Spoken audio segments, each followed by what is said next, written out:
שדות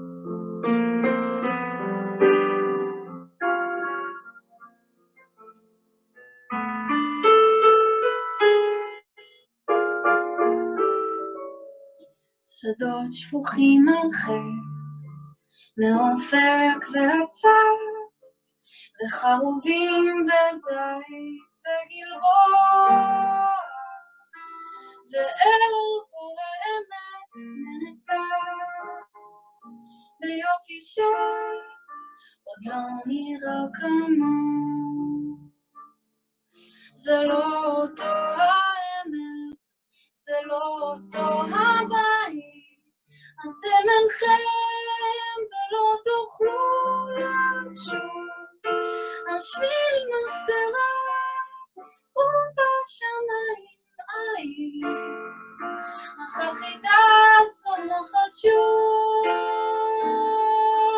השביל עם הסתרה ובשמיים עית, אך החיטה צומחת שוב.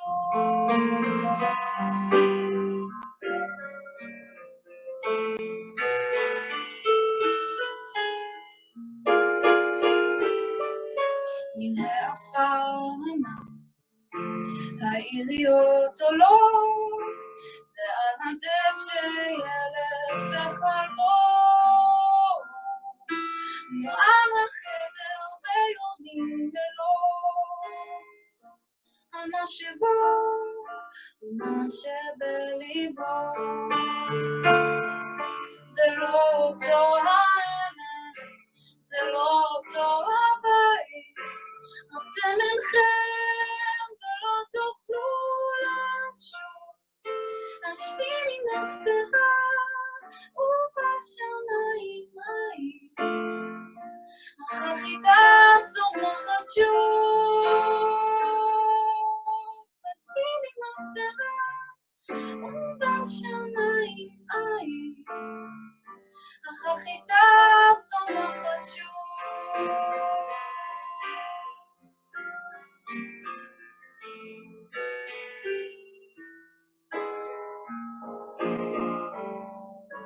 בכל מה שהיה אולי יהיה לעד, זרח השמש ובשמש בא,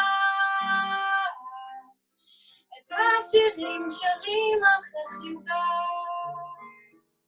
כל המחור וכל האהבה.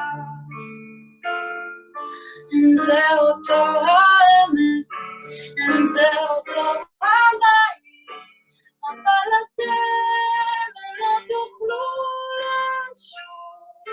ואיך קרה, ואיך קרה, ואיך קורה די, שהחיטה צומחת שוב.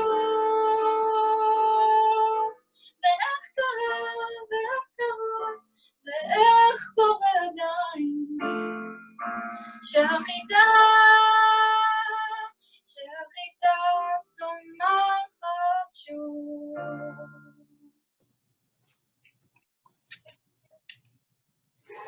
Thank you, Noam Kleinstein, for the beautiful song. Hello, everyone. My name is Amir Cholsky, and I'm a participant of the IAC Community Leadership Program called Gvanim. Gvanim Leadership Program was established to train Israeli-American leaders in the creation of an extended community. It also was created to keep the Gvanim alumni active in their respective communities and leading it with the tools they have gained in the program. This program is one of many which the IAC, the Israeli-American Council, is running on a day-to-day basis, especially in these unprecedented times. The program of Zochrim Umesaprim, which you are participating now, was developed from Zikaron Basalon, remembrance in the living room, when the idea is to bring the Israeli-American community the stories that and the memories of the people who were there, fought in the battlefield, lost a brother, lost a sister, lost the children, and so on. Being the flagship program of the IAC, Gvanim program has been designed with the objectives and the vision of the IAC at its core. The program's curriculum is supported by the following three pillars: identity, leadership, and community. A bit about myself. On my day-to-day, I'm a director of finance in a real estate company based in New York. I live in Manhattan on the Upper West Side with my wife and my 2 beautiful children. I was born in Israel, grew up in Petah Tikva, served as an artillery officer in the IDF, and in the summer of 2007, I found myself in the northern of Israel, protecting the state of Israel in Operation Shinui Kivun, change of direction, which then renamed to the Second Lebanon War. I will just say to that being an officer, leading your soldiers, which are the same age as you, maybe a year or 2 younger, to battlefield, is a feeling which I can't forget and cannot describe to you. I lost friends during my service, some of which I grew up with, some of which I met during the service in the various places I served. And this day, in my opinion, and I would even suggest that most Zionist Israelis' opinion, is the holiest day of the year. We will be hosting today Tzur Goldin, the brother of Hadar Goldin, who was killed and kidnapped by Hamas during Operation Tzuk Eitan, Protective Edge, which took place during the summer of 2014. If anyone have questions for Tzur, they are welcome to send it by the chat, and we will present it to Tzur at the questions from the community section. We will also hear from Shachar Azran, a professional photographer and a dear friend, about the struggling of the family while they trying to release Hadar's body from Hamas. We will conclude with Omer Gamlieli, a local lawyer who is representing the family affairs in the US. And now, without further ado, I would like to start with a short film.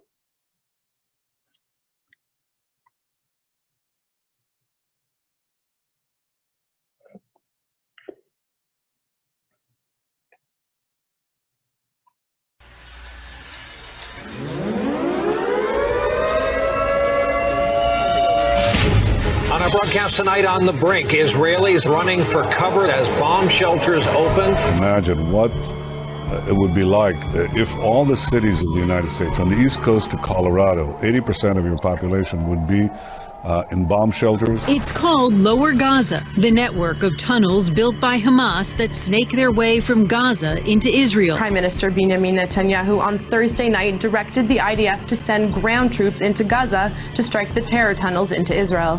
Israel and the Palestinian factions have agreed that they are now prepared to implement a 72-hour unconditional humanitarian ceasefire.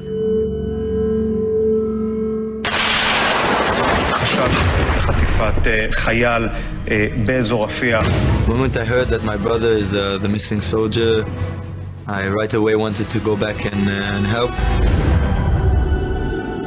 When we entered the tunnel, it was very dark.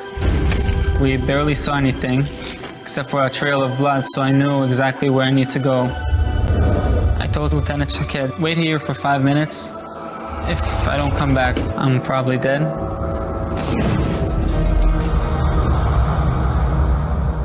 I heard Shaked yelling to me, we have to get out of the tunnel, we have to get out. אני דורשת ממדינת ישראל שלא תעזוב את עזה עד שהיא תחזיר את הילד שלי הביתה. הצבא אמור להיפגש איתנו במהלך הלילה. אני מחכה לרקוד איתך בחתונה שלה. בצער רב מודיעה שמקבלת את החלטת הצבא.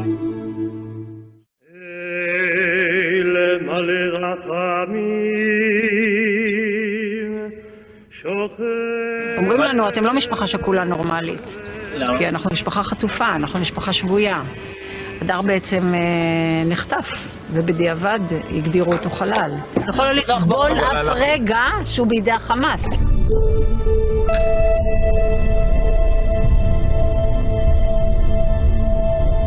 Hamas individuals use the cover of a humanitarian ceasefire to attack Israeli soldiers and even to take one hostage.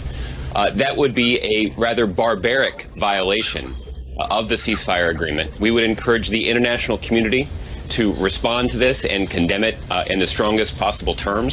We have, and I have, unequivocally condemned Hamas and the Palestinian factions that were responsible for killing 2 Israeli soldiers and abducting a third, the UN has condemned them as well. If they are serious about trying to resolve this situation, that soldier needs to be unconditionally released as soon as possible. A year and a half after this brave and patriotic young man's murder, the family still languishes in limbo, unable to give Hadar a proper burial because Hamas is holding his body hostage.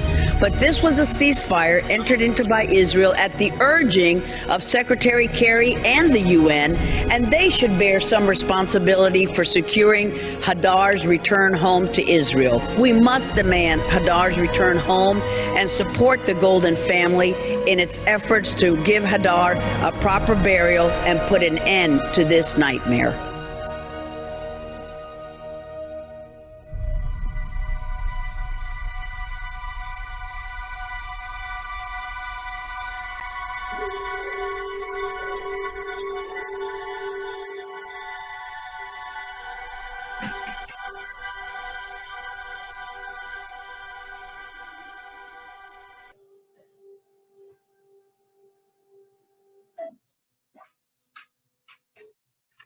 Wow, very strong movie. Saw it a bunch of times and still so moving. Tzur, first and foremost, thank you so much for dedicating an hour of this holiday to us. I would like to start, with your permission, at the beginning. Tell us a little bit about the home and the place where Hadar and you grew up. So first of all, thank you for allowing us to be part of your project. I'm honored to be part of this project dedicated for all fallen soldiers of Israel and victims of terrorist attacks in Israel and around the world. So to start from the beginning, I'm the youngest of 2 twin brothers, Hadar and me. Hadar I came out 5 minutes later, and we grew up as the youngest of 4 brothers and sisters. I have my big sister is named Ayelet. She lives in Golan Heights, and the one after her is Chemi. We were born to 2 amazing parents. Leah, I always say my mother builds rockets and my father is an historian. My father, Simcha Goldin, teaches history, and my mother is a computer scientist who works in the defense industries. And we grew in Shchar. Shchar is a very special yeshuv on the Galil, on the mountains, not too far to Lebanon and to Haifa. And we grew up there in a special yeshuv with Datim and Chilonim, religious and secular, with a special vision of building a new Zionist Israeli culture, let's say that, and this is what the purpose. We had a very happy childhood. Hadar, from a very young age, we were also very different. Hadar was left-handed, I was right-handed. Hadar was much more a delicate person. I was a bit rough and suspicious. Hadar had this sense of happiness. There are very special kinds of people where you get any near them, you get attracted to their smile and want to get closer. I was a bit the opposite, not in a bad way, but you could feel from the very beginning that we were very, very different. And my mother always said that we completed each other. And I know that there are a lot of twin couples and triples and all kinds of twins in the crowd who can understand the feeling. And to grow up with Hadar, with a twin brother, was an amazing experience and a very special, sometimes magical thing to be part of, where you have a dedicated partner, you have someone to love no matter what. and doing all special kinds of things together, experiencing things together such a long time. This is something I miss ever since we lost Hadar, and I feel every day, day to day, in our efforts to bring him home. Thank you for that. Can you share with us maybe one story from your childhood, which is like a strong memory that you have that reflects Hadar character the most? Okay, so there are a lot of stories. Hadar was an artist. He drew from a very young age. From I think when he was 10 years old, he would been able to draw comics. He was one of these guys to had an exceptional talent to draw every situation that he was at and make it a funny, very, very funny and very, very colorful. And every day when there was a fight or something wrong and someone who got offended in the family, he immediately drew a drawing, and it was something to laugh at, to take the situation but put it on a different angle, no matter how serious it is. Something very Israeli to do. But he had this sense from a very young age. And as twin brothers, as brothers, my father is an historian, so we went to a sabbatical for 2 years. We've spent in England, in Cambridge, in a local school, where we allowed ourselves then and after that in high school to do a lot of stuff. We didn't look alike, so we couldn't show all the try to trick the teachers at being replaced. There are many couples of twins who can do that, but we didn't look alike. We weren't similar, but we did a lot of stuff. For example, one day we found a fish on a pond that the principal tried to arrange in the school. In the morning we discovered that the fish wasn't alive. He didn't receive what he wanted, so we took a stick and we tied the string and tied it on top. And I don't know if you're familiar, but it's all in industrial places and in schools. There's a ceiling where you can enter from beneath inside. And I remember Hadar we had this idea, and Hadar was the pioneer. He took the stick, and we ran from class to class in the middle of the class and opened a little hole and put the fish inside from behind the teachers and went back. And we walked class to class and we ran. We found ourselves in the middle of a flight. We started to run until after about 20 minutes, all the teachers were laughing. Everybody was laughing. This was when we were 15 years old.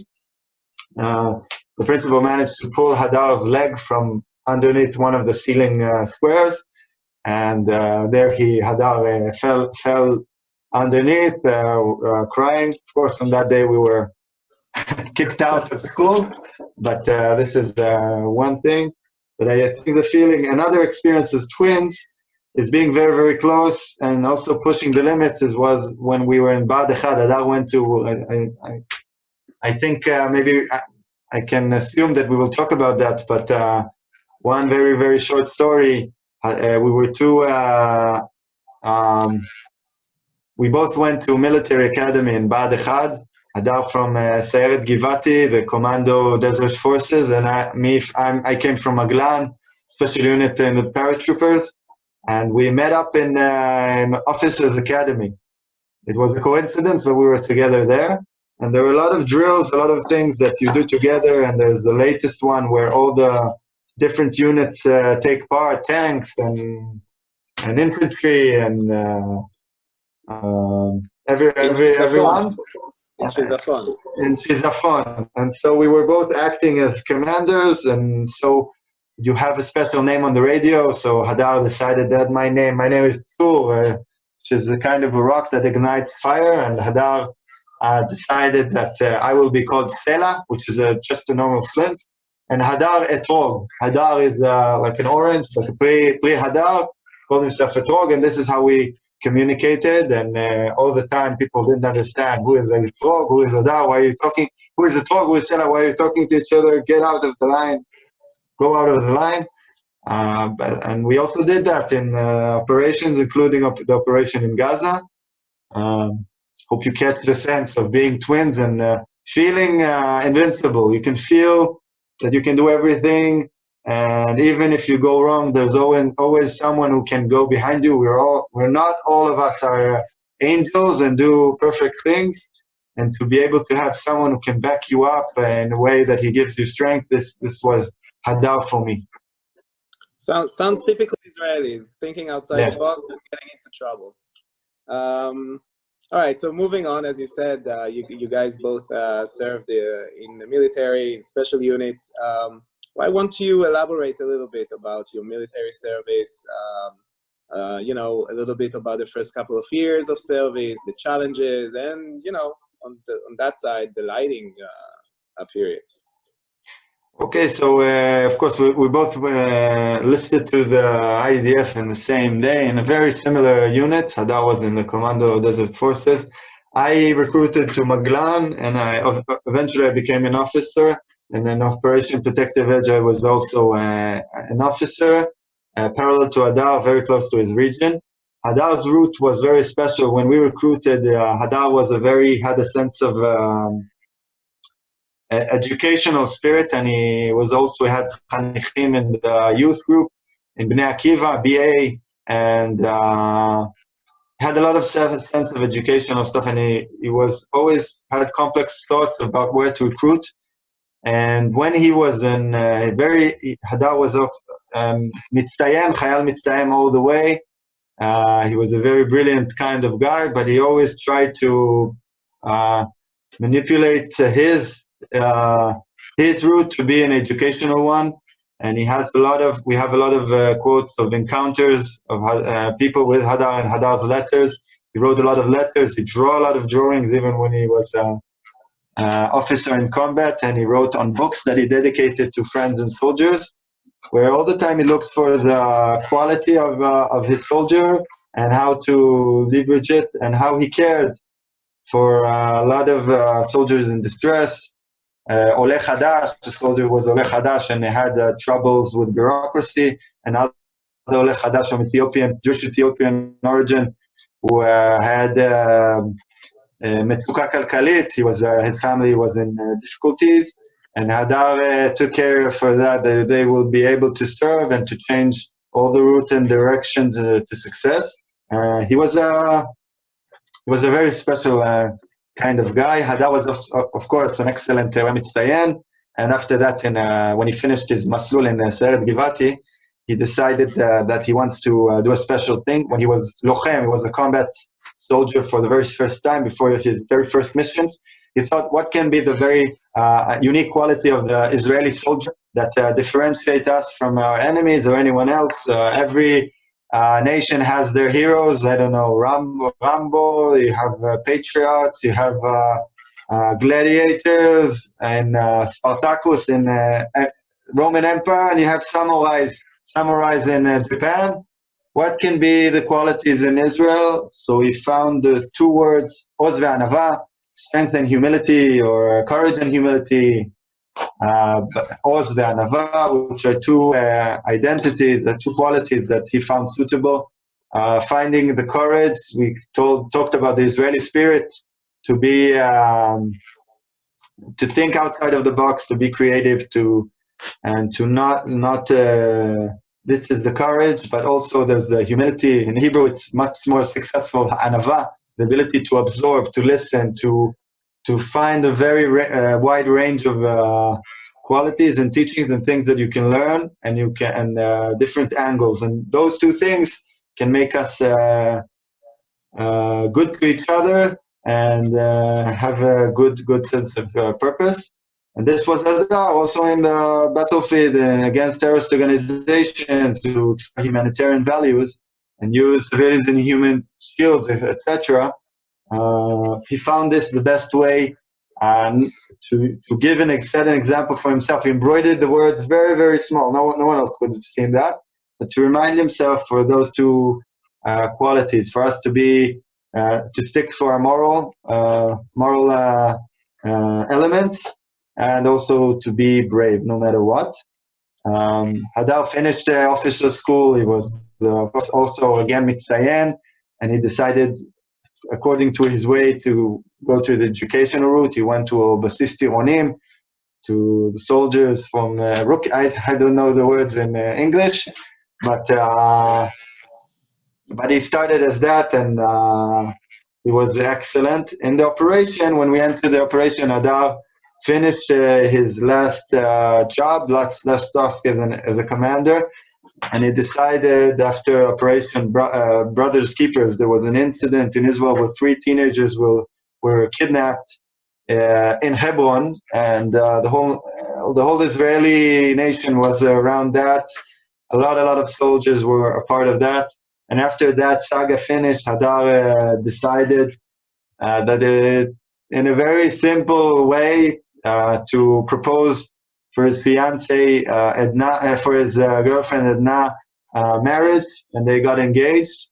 And this Operation Brothers Keepers, where we dealt with the 3 civilians who were kidnapped, was followed about 2 weeks after with Operation Protective Edge, as rockets were shot from Gaza, like you saw in the film, and terror tunnels started to launch terror attacks to civilian concentrations in Israel.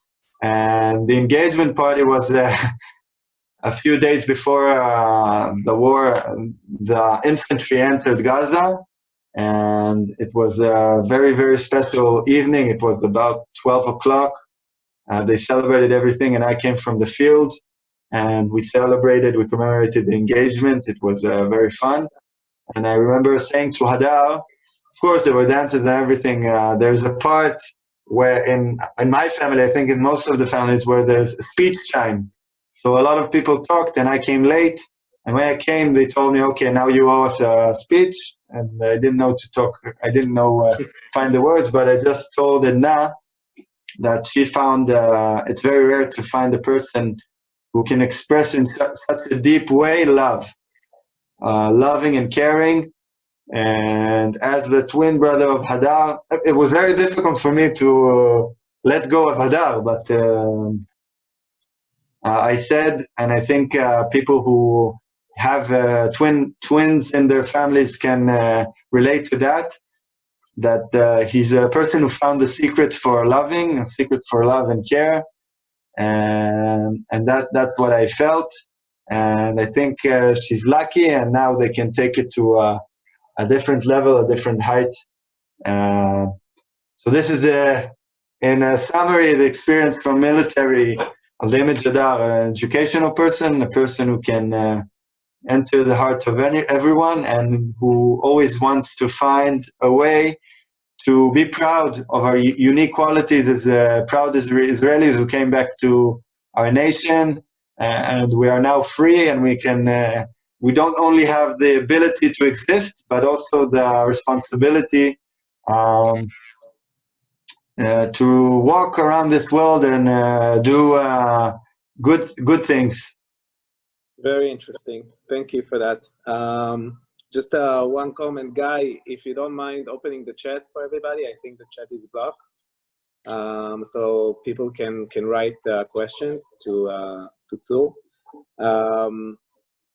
Tell us a little bit of how does it feel go into operation with your brother? I mean, obviously not in the same unit, but going into an operation after Shuvu Achim, where you both, entering into Gaza.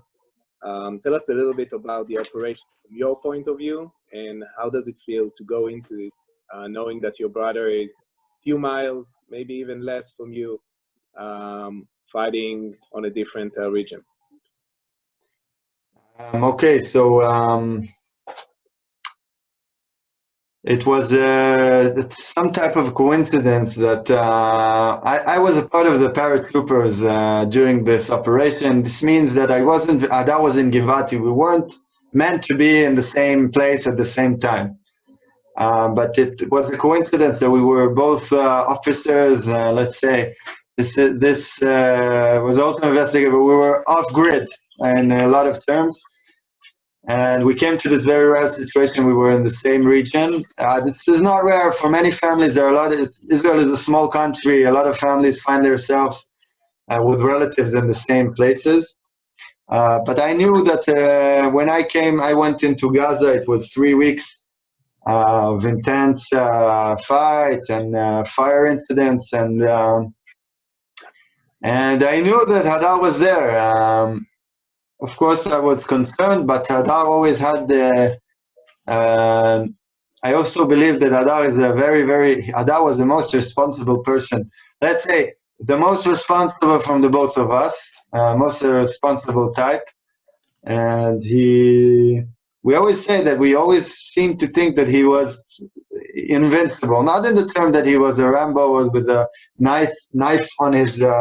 But I believe that a true officer, a true leader, is the one that takes care for his soldiers and looking really for the way to bring them back alive to their families. So Hadar was this type of person. He always he was sharp. He always thought of everything. Of course, he was a genius, but he had an ear for everything. So personally, the feeling was that Hadar, he would be all right. He's there to make sure that everything is okay. But of course, I was worried. I was company deputy commander. I had a special task of rescue and a lot of responsible for many all types of people in reserves, people all around. So I had a phone. No one has a phone.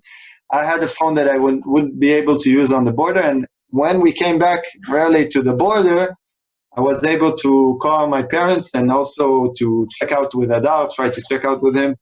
As I told you, we had our little secret. We had a radio, check with radio with Rog and Sela. And it was very hard, but I remember myself going out once when we came out from Gaza and we had like 24 hours for refreshments. The mind starts to think, and I talked. It was just before I talked with Hadar, and it fell into me. I had a small prayer that I hope that Hadar will be okay and everything with my family. I started crying. No one saw under some tree outside of the Gaza border, but this was the feeling. But it was very tough, very moving. And when I got the message that Hadar was kidnapped at the moment, there's a very official message that is told to a person whose dear ones are missing or killed in combat. And I remember trying to think, wait, is he telling me that Hadar is killed? Is he telling me that Hadar is missing? What's happened? And but this was a feeling that I feel up until this day, that some part of you is missing, some part of you is away, and all the time thoughts about what's with Hadar now. So this was the feeling. Got it. I see as you have questions. Yeah, people have questions. We'll get to that in a second. Just to finish that point. When you're speaking to Hadar's brothers in arms, the people who served next to him, the guys who were next to him in his last moments, what do you hear from them? How do they describe the course of events? Do you mean the events? לתאר את האירוע? Yeah. Okay. Of course, Hadar was a long time in Seret Givat in the Commando Desert Forces, and he was well known. Actually, he was there. He arrived and he got engaged because he had a very short break, about 2 weeks, where he arranged his marriage because he was in between shifts. It's a very special thing. Many of us here served in Israel and were present in Israel during war times, but normally wars are in the summer, and normally in the summer it's where all the commanders change jobs, change shifts, and a lot of officers find themselves in between. And Hadar was meant to receive a new team, a new platoon, and he was like outside, in between Ben HaKisaot. So when he entered Gaza, he was like an extra, but he wasn't really an extra. He was a special officer that accompanied the Mefaked HaSayeret, the head of Mefaked HaSayeret and his deputy. So he served a lot of, let's say, he played a very big part in morality for all the soldiers who knew him because they counted on him. And he walked in between everyone and went with everybody to the very tip of the spear, to every let's say, murkav. I can't find the word now, but complicated missions. And it gave them confidence. All of them described that because he was responsible, sensible, and very high abilities. And also he had the ability to smile and to find the positive way to find energies for the very complex situation. And then we entered the final hours of what was meant to be the end of the war. This occurred on the 1st of August 2014 after 3 weeks of intense fighting. Israel reached the final humanitarian ceasefire brokered by the UN and the US. At that time, it was the Obama administration, Secretary John Kerry, and Ban Ki-moon, I think it was the UN Secretary. And through the mediation of the Egyptians, we reached the final ceasefire. It was meant to be the final hours. After 3 weeks of battle, we were inside. I found myself 400 meters, about 400, 500 meters away from Hadar. I didn't know that at the moment, but we were in the same region in Rafah. It's the most southern part of the Gaza Strip near the Egyptian border. So it was the morning of the 1st of August 2014, a Friday. It was very intense. The ceasefire took place. In a ceasefire, we have very strict rules not to walk in open firearms. And to be sensitive to the civilian population around, if there is anyone. And I remember myself very tense. I was during a patrol mission, and rockets have been fired at my vehicle. I was all covered with ash, let's say, I don't know, with ashan from Argemot. It was all gray. And I remember that being very tense. And then one of the radio guys said, there's a report, Noal Hannibal, a very strict special procedure where there's a kidnap. And he told me, I can hear that on the radio, they're looking for you. And then there was a description on the radio that said that two soldiers, there's been an attack, an ambush, 2 soldiers been killed, 1 being kidnapped. And we had a rescue team. We need one of your teams come ASAP, and we can't find your commander. Please, you don't say please on the war. They said, call him immediately. And there was a set of round of commands, and then I got the message mentioned on my map. I still have a map with the route drawn to where Hadar was being kidnapped. And I headed there, and the last minute, I got a change of missions where I was told to bring a special device aimed at taking care of tunnels to locate people who are kidnapped. I did that before. So I came back to the border, and that was the drill, targil, exercise to draw me outside. And this is where I got the message.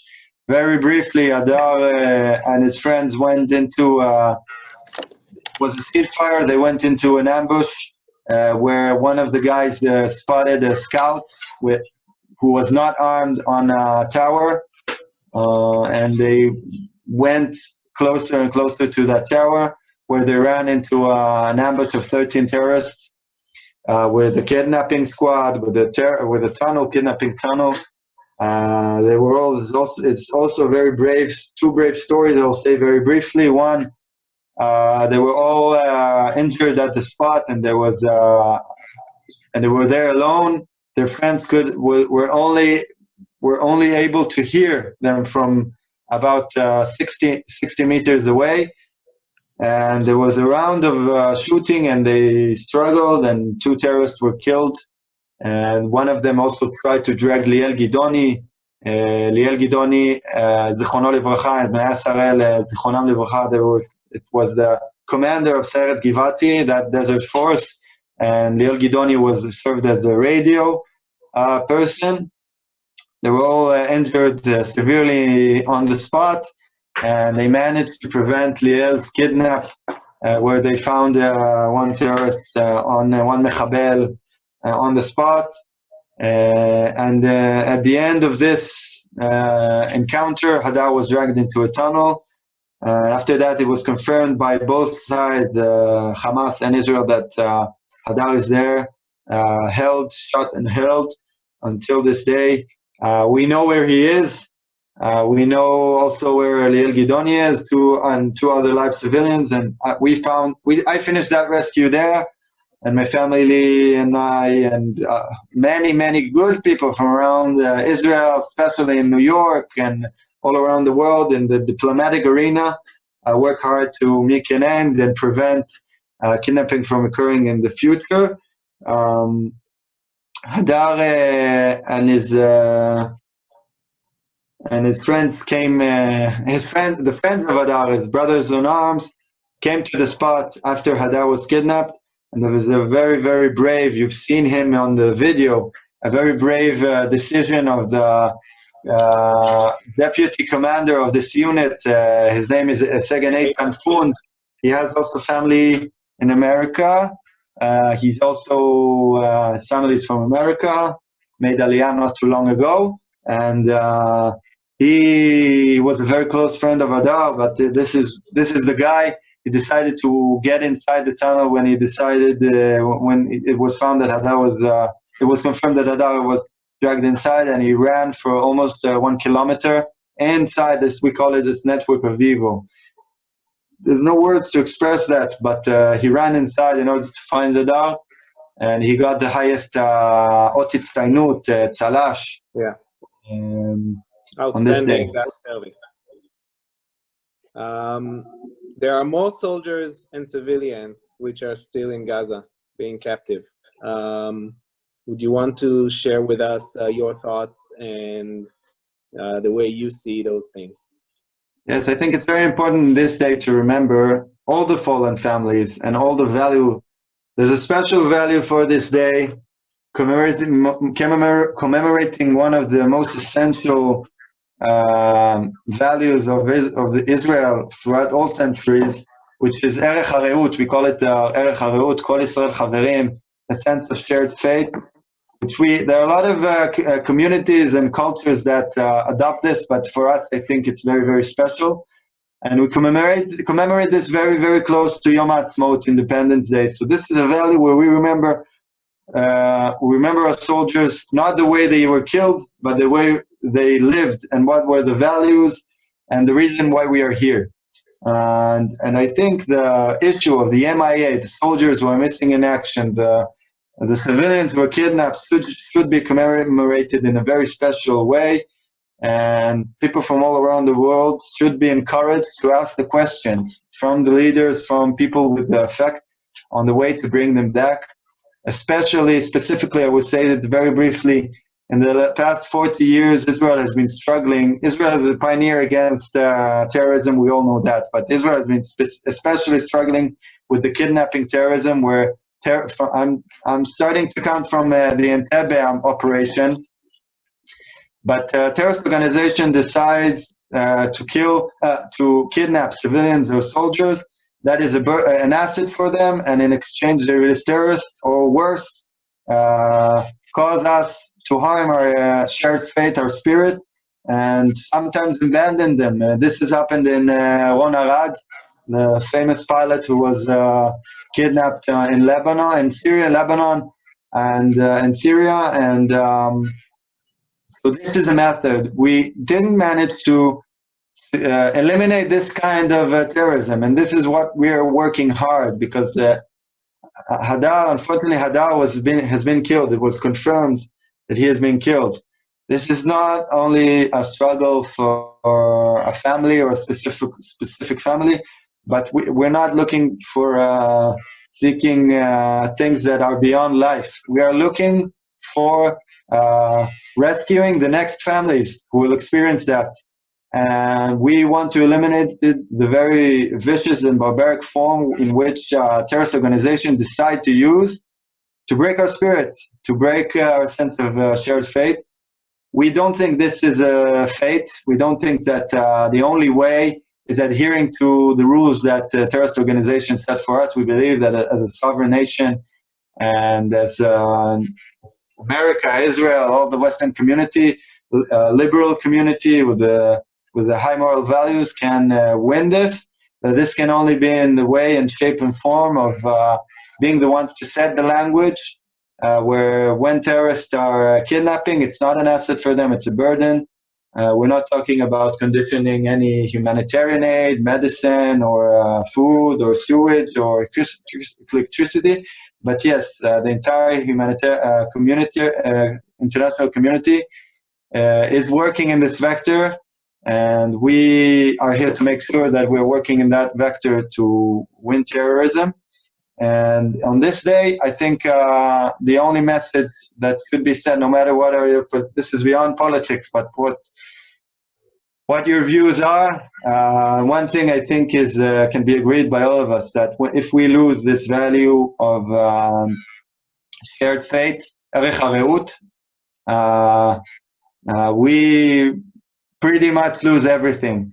And we said that we are creative. We don't compromise with any of our values, moral, humanitarian values, or any values, but we can find a way to eliminate every threat. We've been doing that all the time throughout all centuries, and we also have our parts now in our time, in our generation.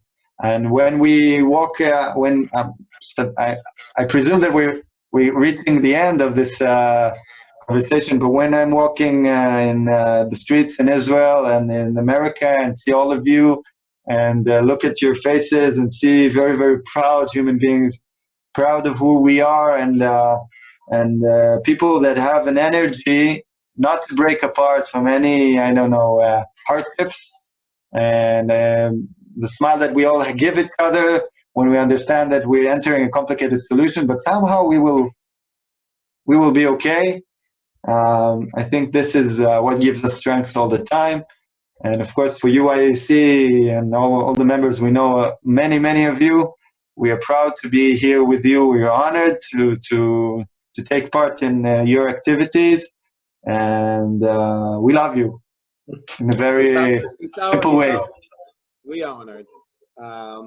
So unfortunately we don't have too much time. So we'll take one question from the chat.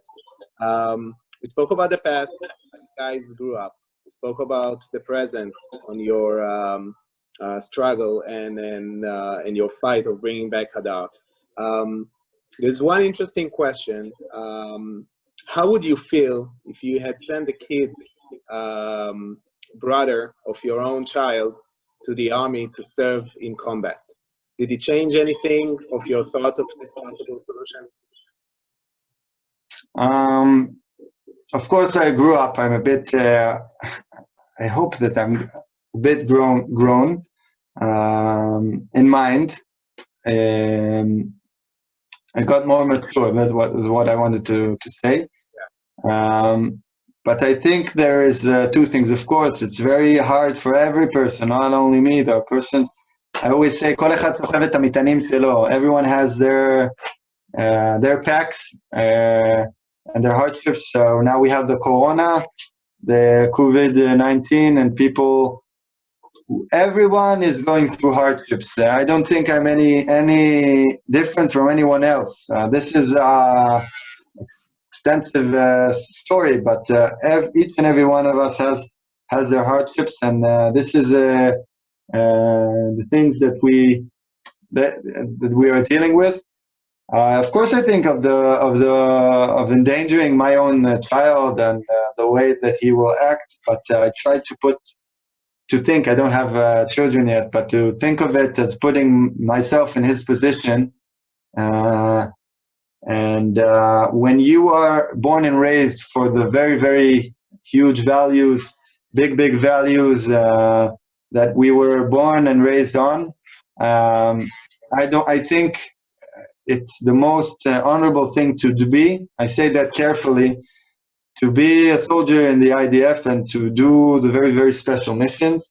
I think we should all have a lot of criticism and a lot of thought and a lot of say to our leaders, and to make sure that we are all, it's not only the chief of staff responsible for the IDF, but all of us, in order to ensure the security of our soldiers in Israel. Israel does it in a very, very good way.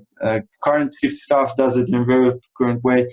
But I think the way that I will be able, I don't know how, but the way that I will be able to endure that is saying to him, this is the principles that we believe in. Stay out of danger, but stay out just like Hadar lived.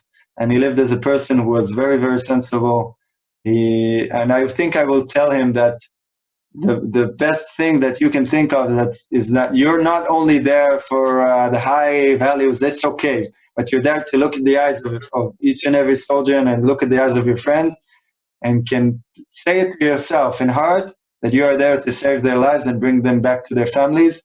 I want my children to see me and my family struggling and set an example for the task for them to make sure that this won't happen to their friends. Of course, I wouldn't like to see anyone running into battle, but if that would be the case, to be the ones to make sure that everyone is safe, because this is a very important mission. In a way, I think it's something that we all do. We're not soldiers on combat, but what you do every conflict and every week and every month in your life in the Jewish communities all around the world is, I think it's that, in very simple words, to make sure the security of everyone else. And it's possible. We're Israelis, we're proud, and we can find a solution, we can be creative, and we can feel that we're capable. Well, Tzur, thank you very much for your time. Thank you so much for dedicating this hour to us in this, in this very challenging day. Thank you for that. We will continue with another song by Noam Kleinstein, and then we will continue our program. Thank you.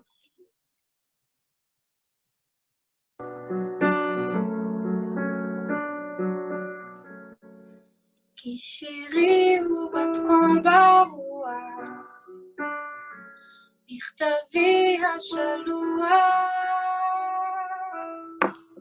מסילת חיי, געגוע את תפילותיי. כי שירי הוא הלב הרוח, מכתבי השלוח,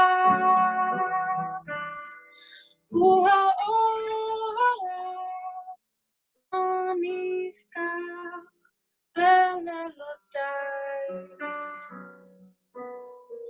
הוא אתה הולך אליי.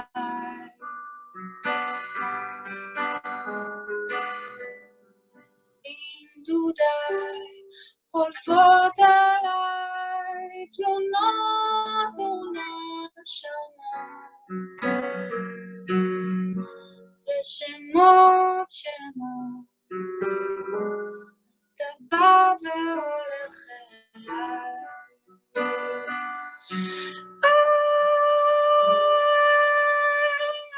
אתה סביב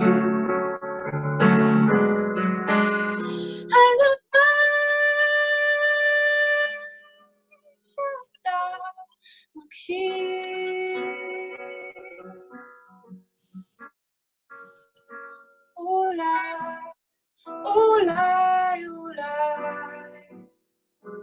אתה בא והולך אליי בדרכי, הולכים איתי נופים בונים ופנים פנים, אתה בא והולך אליי.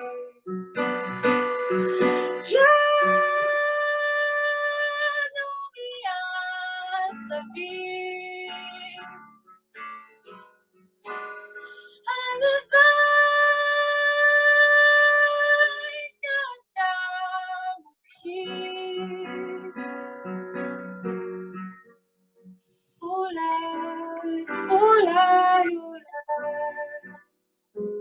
אתה בא והולך אליי, כי שירי הוא משב הרוח, מכתבי הפתוח, מעיין כוחי, צחוק ובכי, עץ יסורי. אתה בא והולך אליי, אתה בא והולך אליי. תודה רבה.